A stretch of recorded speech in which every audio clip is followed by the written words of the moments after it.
Hello class 10th students. I am Naren Sharma, your English teacher. Today I am going to take the very first chapter of your textbook, First Right, a letter to God, written by G.L. Fuentes. Here in this chapter, the writer is telling about a farmer living in Latin American countries. The farmer's name is Lencho. So Lencho is a farmer who writes a letter to God when his crops are ruined, asking for 100 pesos. Now you know pesos is a currency used in Latin American countries. So, as I told you, Lencho was a farmer, and due to a natural calamity, Lencho एक किसान है जो कि एक प्राकृतिक आपदा ओलावृष्टि के रूप में हुई, जिसके के कारण उसके खेत में जो फसल पकने के कगार पे थी वो ओलावृष्टि के कारण नष्ट हो गई, बर्बाद हो गई।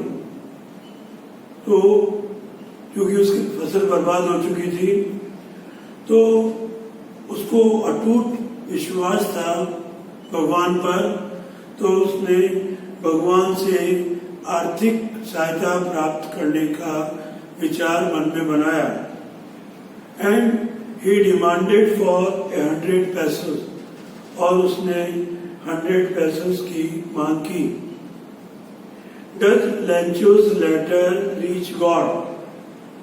क्या लेंचो के द्वारा लिखा गया पत्र भगवान के पास पहुंचा? As you know, it is next to impossible.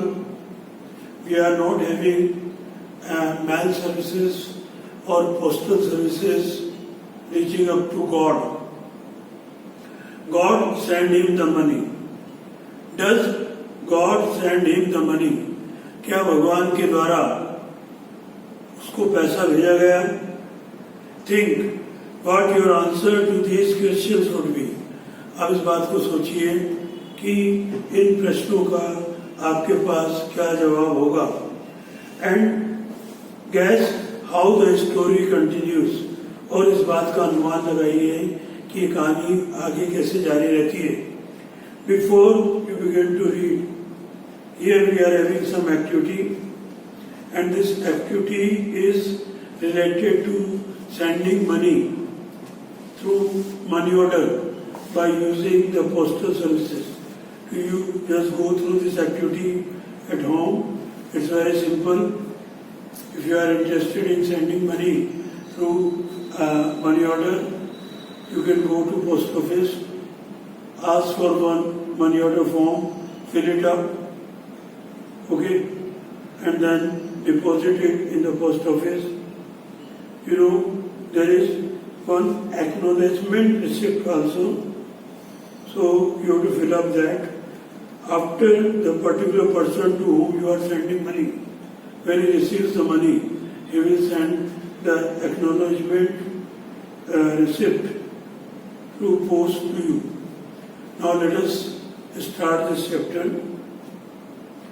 The house, the only one in the entire valley, वो घर जो कि उस संपूर्ण पहाड़ी क्षेत्र में, घाटियों वाले क्षेत्र में एकमात्र अकेला घर था, वो घर था लेंचो नामक किसान का, जो कि एक पहाड़ी के ऊपर स्थित था.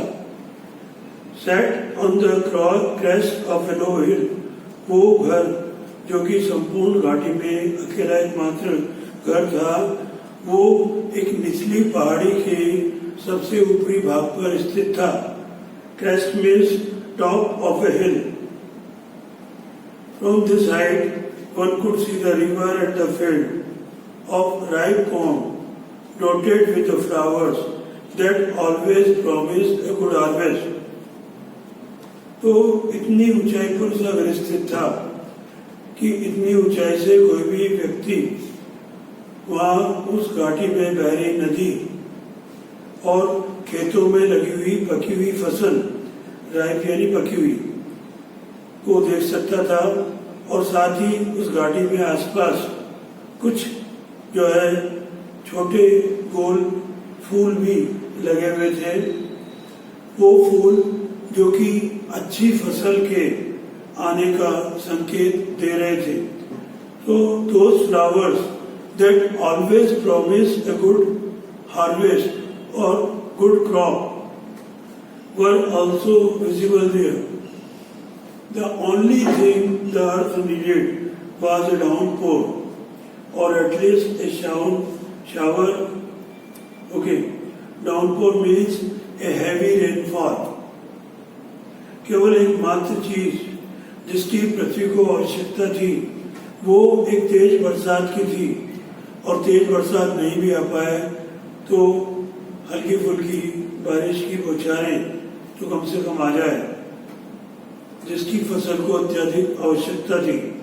Through the morning Lencho who knew his fields intimately means closely और नजदीकी से,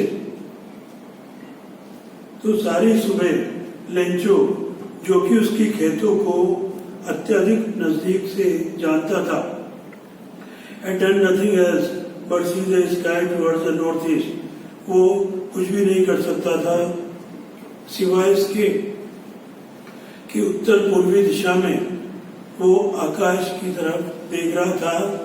उसको बादलों के आगमन की प्रतीक्षा थी, बादलों के आने की प्रतीक्षा थी जिससे कि बरसात हो सके।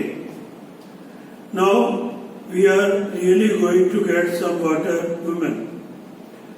आकाश में देखने के पश्चात लेंचो ने पत्नी की ओर देखते हुए कहा कि निश्चित रूप से हमको जो है अब बारिश प्राप्त होने की संभावना प्रतीत हो रही है।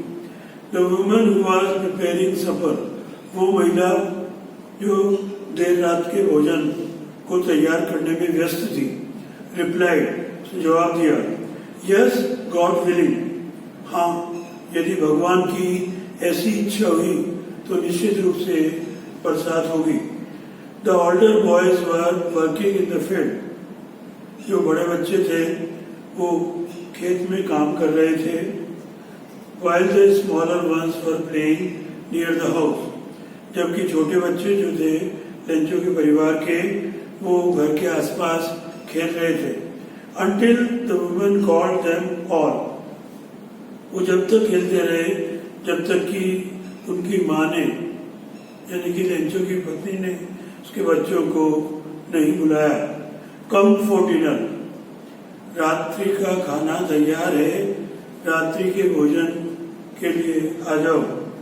It was during the meal that just as Lencho had predicted means अनुमान लगाना, गैस और फोरकास्टेड, तो भोजन करने के दौरान जैसा कि लेंचो के द्वारा अनुमान लगाया गया था, big drops of rain begin to fall, बड़ी बड़ी बारिश की बूंदें जो है वो बरसना प्रारंभ हुई।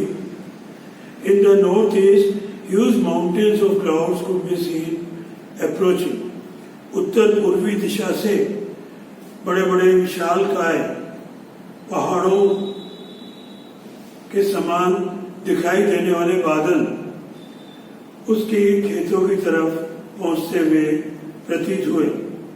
The air was fresh and sweet, क्योंकि ये बारिश के आगमन से पहले की हवा थी तो हवा एकदम ताजा और मधुर थी।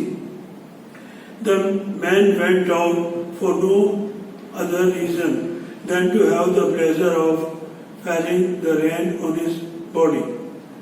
वो लेंचो जो था वो उसके घर से निकलकर बाहर आया बिना किसी विशेष कारण के, सिवाय इसके कि बारिश की गिरती हुई बूंदों को वो उसके शरीर पर महसूस करने का आनंद प्राप्त कर सके।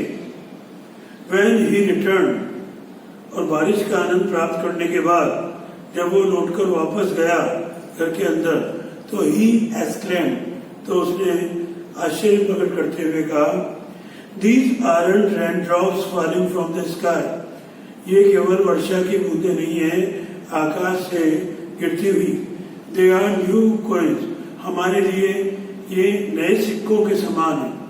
नए सिक्कों से तात्पर्य जब फसल पककर तैयार हो जाएगी तो उसे वो मंडी में किसान ले जाकर बेचेगा और उसको धन की प्राप्ति होगी। ये सब वर्षा के आगमन से संभव हो पाएगा। The big drops are 10 pieces, बड़ी जो वर्षा की बूंदें हैं वो 10 पीसेस यानी कि 10 cent pieces.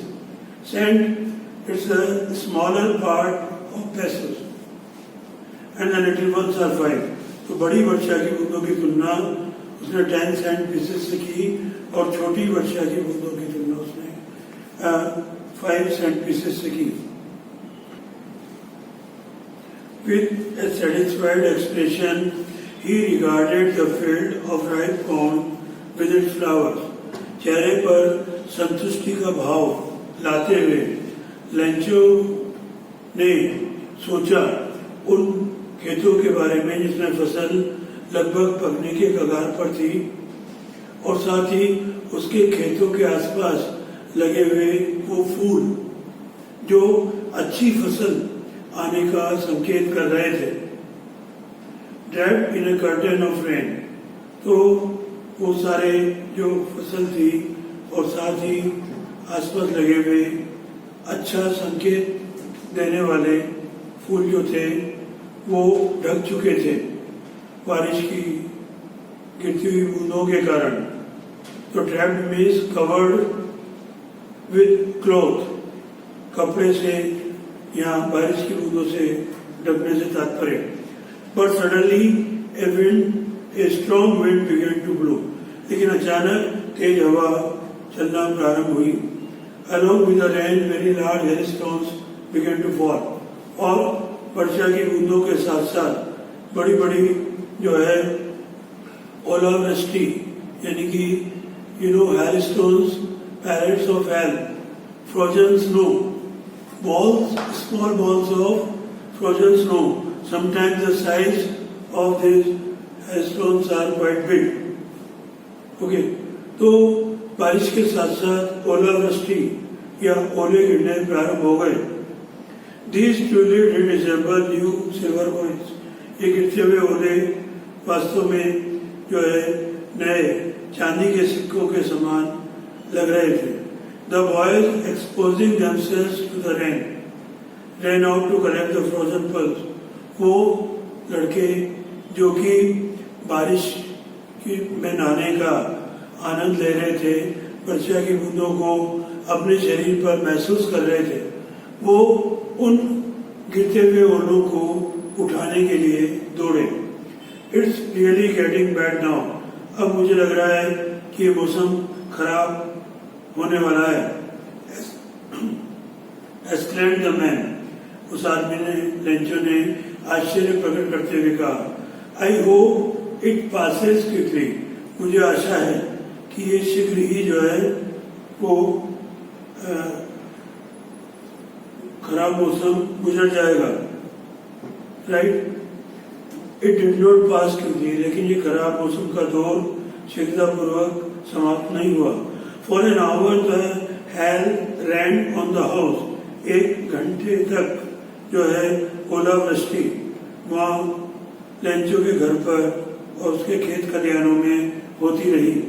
The garden, the hillside, the cornfield, on the whole valley, यानी कि आसपास के बगीचों में, पहाड़ियों के आसपास, अनाज के खेतों में और संपूर्ण घाटी में ओलावृष्टि होती रही। The field was white, as if covered with salt. वो जो खेत था वो उस पर ओले की एक सफेद चादर इस प्रकार से बिछ गई जैसे कि पूरे खेत को नमक से ढका जा चुका है। Not a leaf remained on the tree. पेड़ पर एक पत्ता विशेष नहीं बचा। The corn was totally destroyed. फसल पूर्ण रूप से नष्ट हो चुकी थी। The flowers were gone from the plants. और पौधों पर लगे हुए वो फूल जो अच्छी फसल का संकेत दे रहे थे वो भी झड़ चुके थे। Lencho soul was filled with sadness. Lencho की जो आत्मा थी वो उदासी या दुखी की भावना से भरी हुई थी।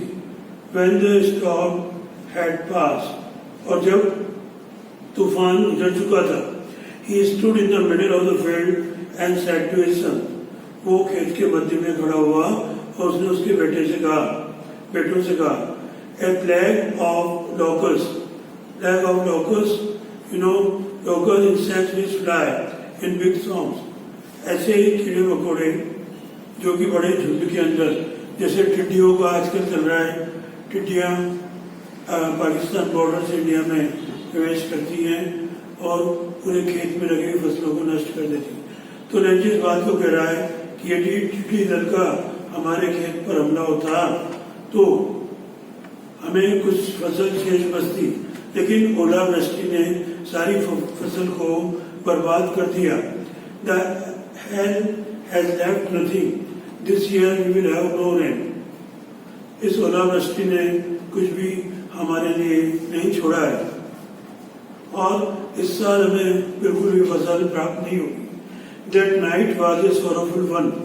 वो रात काफी दुखदायी थी। And our work for nothing.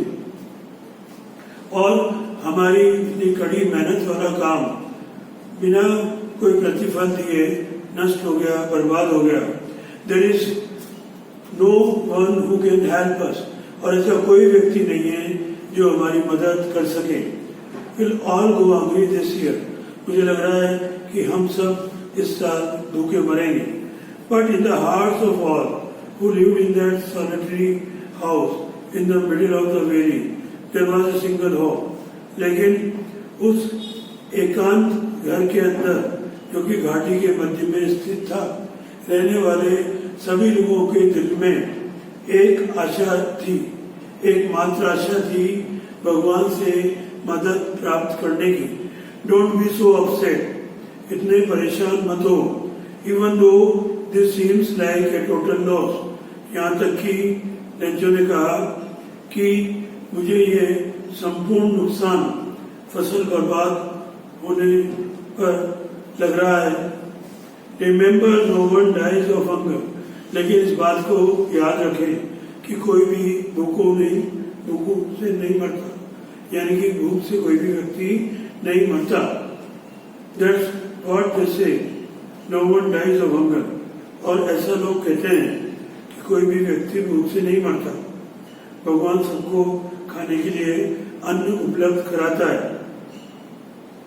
All through the night, Lencho thought only of his one hope. संपूर्ण रात में लेंचो केवल एक आशा के बारे में सोचता रहा, द हेल्प ऑफ गॉड, कि भगवान से मदद प्राप्त की जाए। Whose eyes as he had been instructed, जिसकी आंखें, जैसा कि माना जाता है भगवान की ऐसी कृपा सब पर रहती है कि भगवान सबके ऊपर नजर रखता है, सबको बराबर से देखता है। Even what is deep in one conscious, conscious means अंतरात्मा, inner sense of right and wrong, कि भगवान जो है हर व्यक्ति की अंतरात्मा में झांक कर देखता है। Lencho was an ox of a man working like an animal in the field. Lencho ने एक बैल की तरह खेत में हल जोतते हुए काम किया था, एक जानवर की तरह खेत में स्वयं हल चलाया था उसने। But still he knew how to write, लेकिन अभी भी जानता था कि कैसे लिखते हैं। The following Sunday at daybreak, अगले रविवार को सुबह सूर्योदय के समय, he began to write a letter which himself would carry to town. उसने एक पत्र लिखना शुरू किया जो कि वो स्वयं शहर तक उस पत्र को लेकर गया। And place in the mail, और उस पत्र को डाक में डाला। It was nothing less than a letter to God, ये भगवान को लिखे गए पत्र से किसी भी मायने में कम नहीं था। गॉड ही रोट, भगवान को उसने लिखा, if you don't help me, भगवान यदि इस बार आपने मेरी मदद नहीं की, my family and I will go hungry this year, तो मेरा परिवार और मैं इस साल भूखों मरेंगे। I need 100 pesos in order to sow my fields again, मुझे 100 pesos की आवश्यकता है। pesos, as I told you earlier, currency of several Latin American countries, ठीक है। तो मुझे 100 पैसों की आवश्यकता है मेरे खेतों में बीज बोने के लिए, 100 यानी बीज बोना, and to live until the crop comes, और साथ ही जब तक मेरी अगली फसल तैयार नहीं हो जाती तो मुझे अपने परिवार का भरण पोषण करने के लिए, खर्चा चलाने के लिए पैसों की आवश्यकता है। बिकॉज द हेल स्टॉर्म, क्योंकि ओलावृष्टि के कारण, these are the suspension dots, 4 dots are here, वो आगे अपनी बात कहना चाह रहा है। He wrote to God on the envelope, उसने उस लिफाफे के ऊपर लिखा, लिफाफे के ऊपर अपन पत्र प्राप्त करने वाले व्यक्ति का नाम लिखते हैं। यहाँ लेंचो ने लिखा simply to God, put the letter inside, उसने अपना ये पत्र जो उसने लिखा था उस लिफाफे के अंदर रखा। स्टिल ट्रबल्ड, अब भी परेशानी के भाव उसके चेहरे पर थे। वेंट टू टाउन, वो शहर में गया। At the post office he placed a stamp on the letter, और उस डाकघर में उसने सबसे पहले एक डाक टिकट खरीदा, उसे उस लिफाफे के ऊपर चिपकाया, और he dropped it into the mail box, उस लिफाफे को उसने मेल बॉक्स यानी कि लेटर बॉक्स के अंदर डाल दिया। One of the employees who was a postman, एक डाकघर का कर्मचारी जो कि एक डाकिया था, and also help at the post office, और वो डाकघर में अन्य कर्मचारियों की मदद भी किया करता था। Went to his boss laughing heartily, वो उसके बॉस के पास गया, यानी कि पोस्टमास्टर साहब के पास, अपने अधिकारी के पास गया, और बहुत तेज हंसते हुए उसने लेंचो द्वारा लिखे गए, इस भगवान को लिखे गए पत्र को यानी कि पोस्टमास्टर को, डाकपाल को दिखाया। Never in his career as a postman had he known that address, अपने डाकी के रूप में सेवा काल में उसने कभी ऐसा कोई पत्र नहीं देखा था जो कि भगवान को संबोधित हो या भगवान का पता इस पे लिखा हुआ हो। The postmaster A fat amiable fellow, वो पोस्टमास्टर जो कि एक मोटा सा, एमिएबल मीन्स पूर्वक या सुखद व्यवहार करने वाला, fellow, also broke out laughter, उसकी भी हंसी फूट पड़ी उस डाकिये को हंसते हुए देखकर।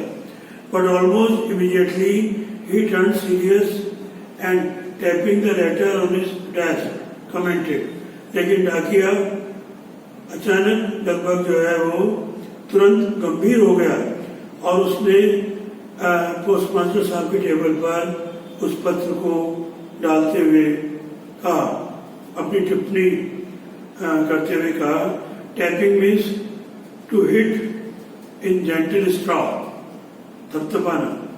What faith I wish I had the faith of man who wrote this letter, कितना विश्वास मैं चाहता हूँ कि मेरे मन में भी इस किसान लेंचो जैसा विश्वास भगवान के प्रति बना रहे। हु रोट दिस लेटर, जिसने कि इस पत्र को लिखा। Starting up A correspondence with God, Lencho का इतना विश्वास भगवान पर था कि उसने भगवान से पत्र व्यवहार प्रारंभ किया। So in order not to check the writer's faith in God, और इसलिए कि भगवान का भरोसा, भगवान पर जो भरोसा लेंचो के दिल में था वो डिगे नहीं, उसका विश्वास भरोसा कायम रहे। The postmaster came up with an idea, postmaster साहब के मन में एक विचार आया। आंसर द लेटर, उन्होंने उस पत्र का जवाब देने का मानस बनाया। But when he opened it, लेकिन जब उसने पोस्टमास्टर साहब ने उस लिफाफे को खोलकर देखा तो it was evident that to answer it he needed something more than goodwill. ये बात स्पष्ट थी, एविडेंट मीन्स क्लियर, कि लेंचो द्वारा लिखे गए इस पत्र का जवाब देने के लिए केवल सद्भावना की आवश्यकता नहीं थी, बल्कि उसके लिए कुछ धनराशि की आवश्यकता थी। सद्भावना के साथ स्याही और कागज की आवश्यकता नहीं थी, बल्कि किसी अन्य बात की आवश्यकता थी। But he stuck to his resolution, लेकिन लेंचो जो है वो अपने दृढ़ निश्चय पर कायम रहा। रेजोल्यूशन मीन्स फर्म डिटर्मिनेशन, दृढ़ निश्चय। He asked for money from his employees. Lencho को आर्थिक मदद उपलब्ध कराने के लिए उसने डाकघर के कर्मचारियों को कहा कुछ धनराशि दान में देने के लिए। He himself gave part of his salary. उसने स्वयं भी अपने वेतन का एक भाग उसकी मदद के लिए लिया। And several friends of his were obliged to give something. और पोस्टमास्टर के बहुत से मित्रों ने उसको अनुग्रहित किया लेंचो के लिए कुछ धनराशि दान में देकर। For an act of charity, charity यानी दान, क्योंकि उनके लिए धनराशि देना धनराशि दान में देने के समान था। It was impossible for him to gather 100 pesos. Postmaster के लिए असंभव था कि वो 100 पैसोज इकट्ठे करे। So he was able to send the farmer only a little more, क्योंकि वो जो है उस किसान को थोड़ी 100 पैसोज लेंचो की मदद के लिए वो भेजना चाहता था postmaster. He put the money in an envelope addressed Lencho. उसने जो है वो धनराशि एक लिफाफे के अंदर रखी, ठीक है, addressed Lencho and with it a letter containing only a single word as a signature God।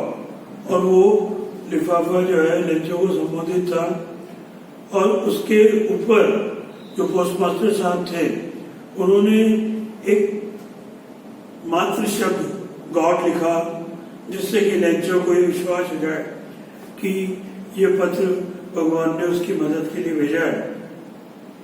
The following Sunday Lencho came A bit earlier. अगले रविवार को लेंचो थोड़ा जल्दी ही डाकघर पहुंच गया। Than usual to ask if there was a letter for him. वो इस बात को पूछने के लिए कि क्या उसके लिए डाकघर में कोई पत्र प्राप्त हुआ। It was the postman himself who handed the letter to him.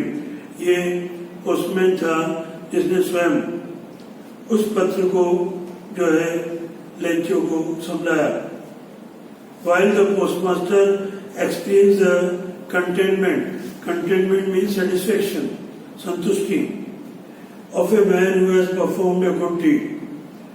Postmaster अनुभव कर रहा था संतुष्टि की भावना का, ठीक है, उस व्यक्ति के लिए who has performed a good deed, जिसने कि लेंचो की मदद करके एक अच्छा काम किया था।